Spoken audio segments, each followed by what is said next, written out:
Probable found. Yes, Judge. Welcome back to the courtroom drama you won't want to miss.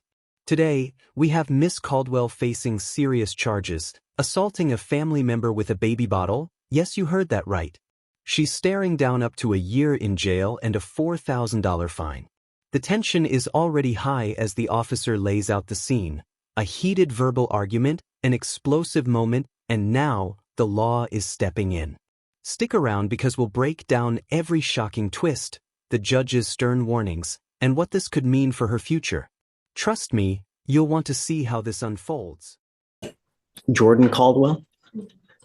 Ms. Caldwell, you were charged with assault of a family member. You were facing up to a year in jail and or a $4,000 fine. We are going to do probable cause. You have the right to remain silent. Anything you say can or will be used against you. You have the right to have an attorney present. If you cannot afford one, one will be appointed to you, ma'am. Yes, Judge. The officer is dispatched to a residence in Harris County, Texas in response to a family disturbance. The complainant stated that she got into a verbal argument with the defendant, her daughter, because the complainant believed the defendant was not taking care of her children. At that point, the defendant picked up a baby bottle and threw it at the complainant, hitting her in the cheek, causing pain. The defendant admitted to having thrown the baby bottle. Here's where it gets really interesting. The judge immediately finds probable cause to move forward, meaning there's enough evidence to proceed with the charges. Now, the court issues a magistrate's order for emergency protection, giving Candy Leche legal safeguards. Miss Caldwell is warned any form of family violence, threats, or harassing behavior, and she could be violating this order. For viewers, this isn't just a warning, it's legally binding and enforceable. If she crosses the line, she could be taken into custody immediately. This is a high-stakes moment, and it underscores how seriously the court takes family violence cases.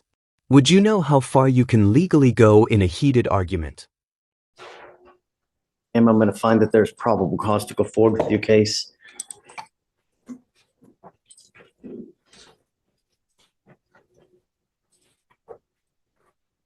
I don't show a protective order of initiative. Do you show one? No?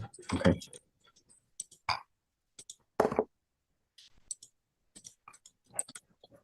Ms. Caldwell, I'm entering in what's called a magistrate's order for emergency protection. This is a court order that identifies Candy Leche as a protected individual. You cannot commit family violence or an assault against this person. Commit an act in furtherance of an offense under section 42.072 of the Texas Penal Code, which is the stalking statute. You cannot threaten, harass, use another person to communicate a threat or harassing behavior. You cannot be in possession of a weapon or go within 200 feet of where she lives or where she works. Do you understand?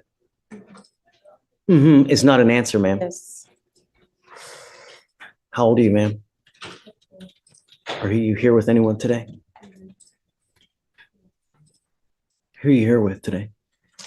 My boyfriend. Next up, the judge carefully walks through bond conditions, stressing that threatening or harassing doesn't depend on what you think. It's all about perception. This is a key point. If Miss Caldwell's mom feels threatened, that's enough to trigger a violation. The court is emphasizing the seriousness of her actions, giving her clear instructions. Just be nice, avoid conflict, or risk being sent to jail. For viewers, this is a critical lesson in how protective orders operate. Even small actions like words or gestures can escalate into serious legal consequences. Who here thinks this level of oversight is strict but fair? I'm sending you now for a drug test. I want to know what, if anything, is in your system, ma'am. You're to come right back. If you fail to take the test, if you fail to come back, I will issue a warrant for your arrest. You will not get any more PR bonds. Do you understand? Okay, can you have her sign the note before she leaves, and then we'll send her for a test, please? You're done with it, Your Honor? For now. So just normal reset. Everything is normal. Okay. Nothing special. Just stay out of trouble. I believe her bond conditions require her to not go to the residence at issue. Her two children, right, are still there, and I'm not clear who is the complaining witness again? her mother. Do we know if mom wants her back? Let me see if it works in. It has, let me read this. And the only time I say no is when the complaining witness says no, because I want to honor their wishes. If the complaining witness is okay with it, then I am too. I Your Honor, the understand. complainant is fine with contact. She just wants no threatening, harassing contact. Okay, that's it. We'll let you go back to the home, but you have to understand what is threatening or harassing. Doesn't matter what you think.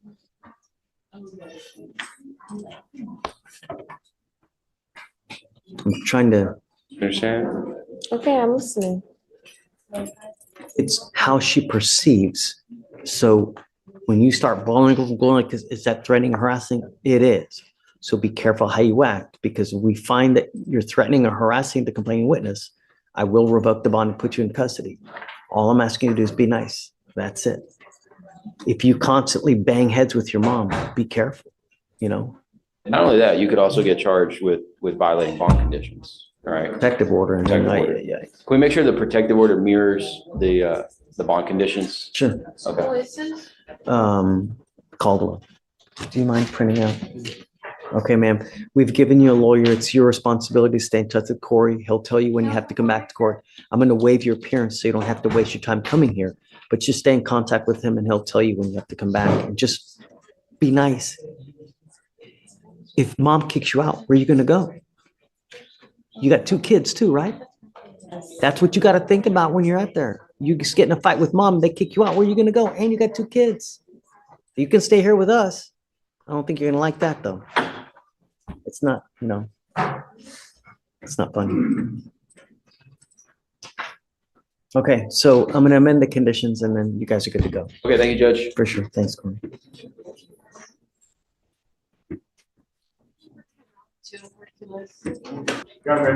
Come on. So go to the middle. I have a Norma Solano on today's docket. It looks like she had missed a drug test. The courtroom shifts focus to Norma Solano, who missed her drug test. The judge is firm. Decisions here aren't like returns at Target. Pleading guilty or skipping steps can affect your life for years, from job opportunities to insurance rates. Viewers, notice how the judge stresses the importance of completing probation programs correctly. Half effort equals half results, often with severe consequences. This moment isn't just drama, it's real-world legal insight. Following court orders fully can prevent a permanent mark on your record. Norma's case shows that minor missteps, like missing a test, can snowball into major problems, so compliance isn't optional, it's survival. For bond, we're here for Is she bond here violation. now? Oh, yes, Judge, she's here. Okay. And she said she was not aware that she had the drug test. I don't know if the manner in which they contact them, I thought they maybe call them for that. But she was originally going to do DWI PTI. She now says she would like to take a time served offer. Would you allow her to do that today? Why? Why she doesn't want to do the, Judge, she just said she she know doesn't. what's going to test positive for? Is that what it is? No, Judge, but she just said that the expenses of the program, and she's working right now and she doesn't have time for the program. Come up, Miss Solano. But we had already gotten her approved and we're kind of on our way to, I think we might even have the contract already even for DWI PTI. How old are you, ma'am? 25. Okay. You know, being in court, it's not like being in Target, Costco, HEB, where if you don't like something, you can return it or you get buyer's remorse. When you make decisions in here, they're lifetime decisions that you have to live with forever. And, you know, there are collateral consequences that may arise, meaning consequences that you may never see pop up as a result of decisions that you make in here. When you plead guilty to an offense, that offense goes on your record and it's there for the rest of your life. And when you plead guilty, you can't take it off. You cannot say, you know what, I have a change of heart. I can't get an apartment. You know what, let me go and try to do something else. Once you plead, you're stuck like Chuck for the rest of your life. I tell you now, I have, you know, every month, people that call me, they go, you know, this lawyer pled me to this case and I can't get an apartment. Can you take it off? I have, like, they pled 10 plus years ago. You know, truck drivers that want to better their life, but they pled guilty to a a less than a gram case and you can never take it off. When you plead to a DWI, not only is it very possible that you lose jobs with regard to, making a living with a car, your insurance is going to go up. Your insurance is going to skyrocket. Insurance is expensive as it is now. You pick up a DWI, it's going to be about 4 times what it is now. Not to mention any other consequence that can arise from a DWI conviction. You have the opportunity now where if you are granted entry into this program, if you complete it successfully, they dismiss the case. It looks like you've already have been granted entry into it. The only problem I see now is that you were called upon to take a drug test and you failed to go. I'm going to go send you for a drug test regardless, right? Yes, sir, that's fine. Right? But when you take a half-ass approach to something, you get a half-ass result. And it's usually not a good idea to do that with a criminal case. When you try hard, you get a good result. James worked hard to try to get you into this program. Has she been already admitted into it? Do you know? She's not in PTI, Judge, but she's been. Right. But I mean, Yes, Your Honor, the last update was that the contract was signed, the NDA was in. all you and- literally need to do are 2 things. You pay the DA fee and you get an interlock. The DA fee, if you fill out a waiver, they may be able to waive that $300 fee. As far as the interlock, I can't pay for that. I can only pay for it while you're on bond. That's something that you'll be required to pay for. But I tell you now, the $50 to $75 cost you per month now is nothing compared to what you will end up paying with the DWI conviction. So you make the decision on what you want to do. I am going to send you for a drug test right now, regardless, Yes, that's fine. and alcohol test. Yes, But think long and hard before you make this decision because there's no turning back from it. Okay? Okay, man. Just hang tight for me. You want to approach? Sure. Judge, we got Norma Solano's test results and she came back negative. What I was gonna, Hold on. Hold on. sure, Judge. Who is it? Norma Solano, you sent her to go get tested? Is that Miss Solano? Yes, Judge. She's right over there. Come up, Miss Solano. That's kind of a alternative as opposed to having her plead today. Maybe we can get. No, I don't want her to. No, I know you. She don't. doesn't want to. She wanted to do time served today, but I was thinking just instead of that, because she's already has the contract, maybe we can give her a couple weeks to talk to some friends and family and see if she would rather What go. do you want to do? You said you want to do the time served, or you think you want to do the 1-year program? Well, I was iffy in the beginning. I just wanted to do the time serve, and then I talked to my friends and my family, and they suggested to do the program. But since I got Anytime you can get something dismissed, no matter how, that's always the best result, really, because like I told you, the consequences of a DWI conviction, they're staggering. You never know how it's going to affect you. It will. It's going to affect you. It's just, you never know how and by how much. And with the DWI is big business. You plead guilty, from now on, you're looking at a minimum of 30 days in jail. You're also looking at a mandatory about $6,000 to $7,000 in fines and fees just here from court. Not to mention insurance going up, not to mention all the other stuff in your life, how it's going to affect you. Whereas if you do this program, you do well, maybe they'll even boot you out early. If you do everything speedy, you do it quick, maybe they'll take you out early too. Just depends on how well you do. But you have to put effort into it. yes, All you do is, there's 2 classes, right? There's a couple classes and then it's the alcohol monitoring device. And there's 2 classes, a little community service, and just stay clean. That's all you have to do. I have clients regularly do everything in 6 months. Take your time. I don't want you to rush into something now. So we'll set you off a couple weeks. In the interim, do we have the financial affidavit so we can have her doing that as well? I can send you a copy of the financial affidavit to waive the $300 fee if you qualify, but you'd need bills and pay stubs and all that to be attached. I can send that to her, Judge.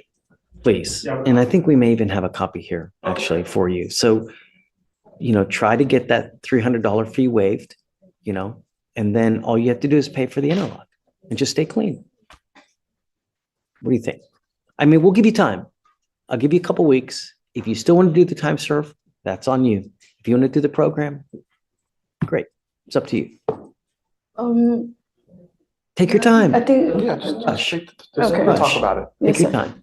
Thank you, Judge. I'm glad that you're clean and don't miss again. Okay? All right. Good luck, Ms. Solano. Thank you, Judge. For sure.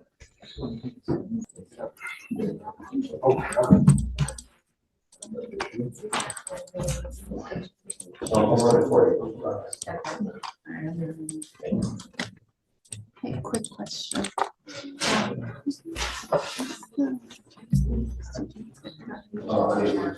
Ricardo?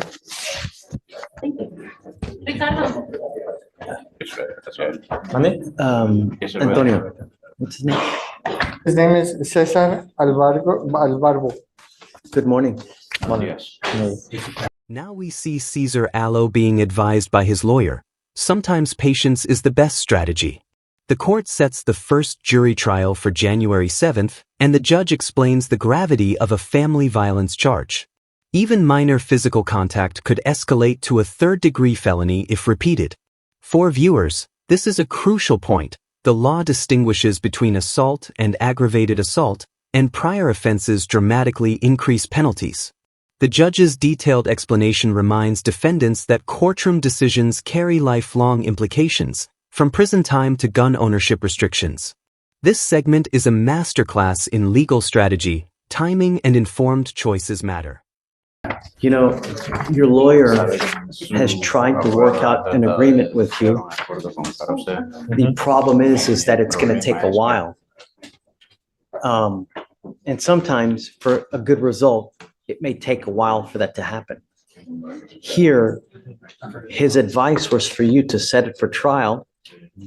But unfortunately, because of the holidays coming up, normally we do a 30-day trial setting. But 30 days from today runs into the Christmas time, and we don't have any juries here. So the first jury trial setting that we have is for January 7th, and he wanted to set your case for jury trial on that day to see whether they can make the case or not. I know that you're itching to get out, but you got to understand that if you plead today, there are very serious consequences. You're charged with assault of a family member. This carries an affirmative finding of family violence.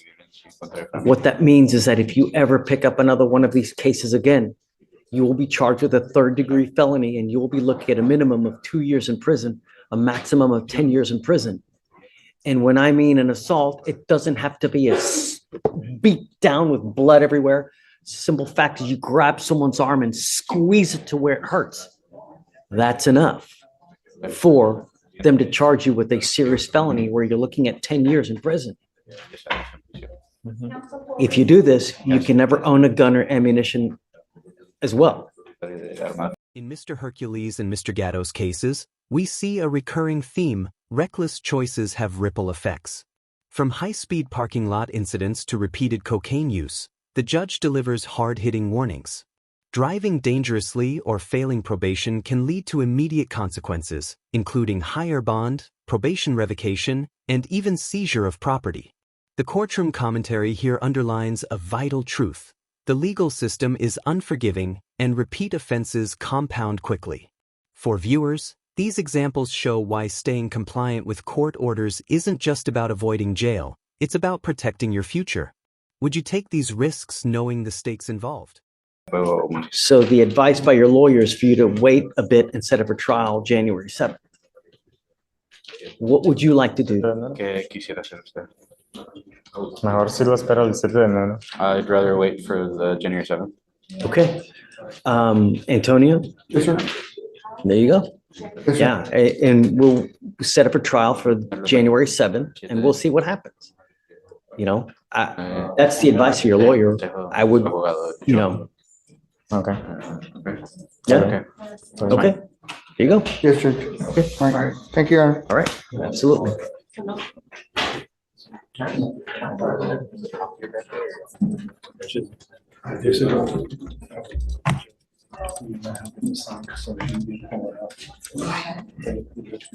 Okay. Okay. Yeah, this was the last one. Okay. Good morning. So, Mr. Hercules, you were charged with reckless driving. You're facing up to 30 days in jail and or a $500 fine. You guys have worked out an agreement where they're offering you 3 days in jail, credit for the 18 days that you've done. You sure? Yeah. 3 days in jail, credit for the 18. You know, the way that you were driving in that parking lot, God forbid that you hit someone, kill them, run someone else over, driving out like that and then bolting out at 90 miles an hour in a parking lot. You're begging for trouble, man. Can you imagine if you hit and kill someone? Who gets charged with murder? Mr. Hercules. You're right. So, you know, in a parking lot, that's not the right place to do it. If you want to do it, there are places in Houston, but not in a parking lot, man. How many racing facilities are there in this town? I mean, a lot. Don't do it again. I'm going to tell you one more thing, that the legislature has made it really easy for DAs across Texas to seize and take cars away from individuals who do this. You are now going to end up with a conviction for this on your record. You pick up another one of these cases, it's very possible that he seize and take that car forever and you don't get it back. You understand? Yes, sir. The right to a trial, right to compel witnesses to testify on behalf, confront and cross-examine your accusers. If you're not a citizen, there are possible immigration consequences. You can be deported, excluded from the country, denied naturalization.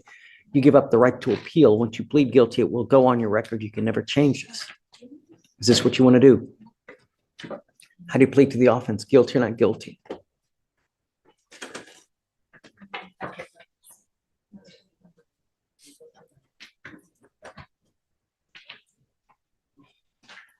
They give me the time served. Yes, you get the time Yes. served. Are Guilty. you guilty of this offense? Yes, sir. Okay, all right. I'll find you guilty. I'll send you the agreement. Now, we're not going to release you today because Louisiana wants you. So you'll probably Monday or Tuesday be out of here and then on your way to Louisiana. Okay? Good luck over there. Thank you, sir. All right. Take care. Yeah, I like Mr. your sports jacket. It looks nice. Thank you, sir. Take care. All right, Mr. Hernandez, have a good one. Your Honor, may I be excused? Thank you, sir. And with that, that's it. You done? Oh, okay. In your honor, briefly on Williams, were those state's conditions or pretrial for the marijuana? Is that a state's condition for bond or is it pretrial? Good job. Okay. Did you want random testing or did you?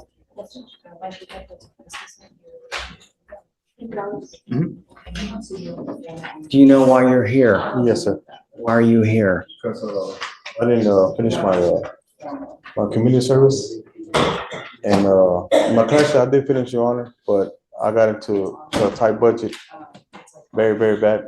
One of the only other things we asked you to do, don't use drugs or alcohol. Yes, sir. And now you're testing positive for cocaine. You tested positive for cocaine in February, and you've just now tested positive for cocaine again. Take a seat for me in the jury box, sir. Good morning, Your Honor. Good afternoon, Your Honor. Yeah. Judge, I am here on Mr. Alejandro Guardado. Looks like it's an MRP judge. I've been informed that Come up, Mr. Guardado. my client had tested positive for cocaine, I believe. I think this is his second or third time testing positive. We want to know what direction you. Hey, this isn't the club, man.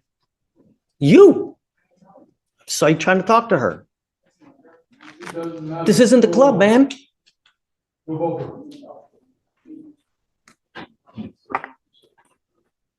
Sir, no, sir. Yes, yes, sir. Yes, sir. Get your brother. Mr. Guardado, you were placed on probation for a very serious case, and you've had issue after issue. The reason I brought you here was try to ensure that we could get you on the right path. but you're continuing to use, and you just today tested positive for cocaine again. And I'm at a remiss that they didn't even inform us in February when the first time you tested positive for cocaine. So now I'm issuing a motion to revoke your probation, and I'm issuing a warrant for your arrest. I've appointed you a lawyer so we can figure something out, but you can't continue to use cocaine while you're on probation and expect good things. Do you understand? Yes, sir. Okay. So what I would suggest at this time is we probably get a TRAS to see how we go forward, because I just don't know. Yes, You're sir. using, and that's not something you're supposed to be using, you know? It goes with you. Yes, thank you. All right. How much you said in the bond, Judge? What's it at now? 5,001. Judge, I have Evan Nelson, and we're approaching because of the age of the case. Wanted to also just update you as to what's going on with it. Okay. We have talked, my client and I, and we have asked the state to evaluate this one for trial. They did make a 3-day time served offer, which I presented to my client, and he is not amenable to accepting that, just based on the elements of the offense, and we talked through those. You know, Mr. Nelson, the only problem I have is that you don't show up. We've already had, you've been given one GOB, you've been given one PR bond, and now you've made a surety bond.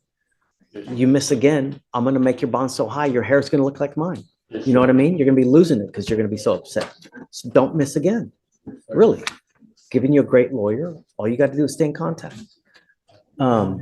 What offer have you made on Mr. Nelson's case? It looks like Pavel had put in a time served offer when he was still on. Is that it? I'm welcome. I mean, I'm happy to talk to counsel, about another Okay. offer. This is just an old offer put in by Pavel. Okay, oh yeah, it's a prior assault dismissed, okay. We'll give you guys some time. It's not gonna be too much time because your case is already 190 days old, so it's time to. What a day in court. From assault charges with a baby bottle to drug violations and reckless driving, today's cases illustrate the real consequences of both impulsive and repeated actions. Judges here aren't just handing down sentences, they're educating, warning, and protecting. The final takeaway: understanding your legal obligations, respecting protective orders, and complying with probation conditions is critical. Remember, one misstep can echo for years. If you found this case as shocking as we did, make sure to hit that like button, share your thoughts in the comments, and don't forget to subscribe for more jaw-dropping courtroom breakdowns. Stay alert, stay informed, and stay out of trouble. Figure out what we're gonna do. We'll give you, 3 weeks, but at that time, you gotta come back and we gotta figure out what we're gonna do. At that time, in 3 weeks, if you don't accept anything, I'm gonna set your case for trial. Okay? All right, guys. Thank you, Judge. Good luck. See you in Stay 3 weeks. safe. Have a good weekend. Sure. Is there gonna be any bond conditions? Because we just put them in the box straight away. Just no weapons, I guess. That's it. It's a prior AFM, so yeah. All right, Okay. that's So Morgan, do you mind following? Just no weapons. Yes, Judge. If it's not already there, I don't know.